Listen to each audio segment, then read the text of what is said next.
You ask Tiger to solve. This deals with linear equations with one unknown.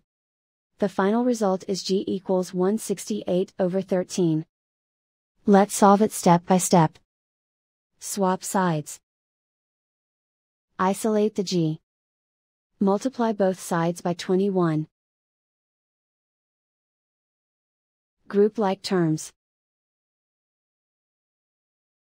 Multiply the coefficients. Simplify the fraction. Multiply the fractions. Simplify the arithmetic. And so the final result is g equals 168/13.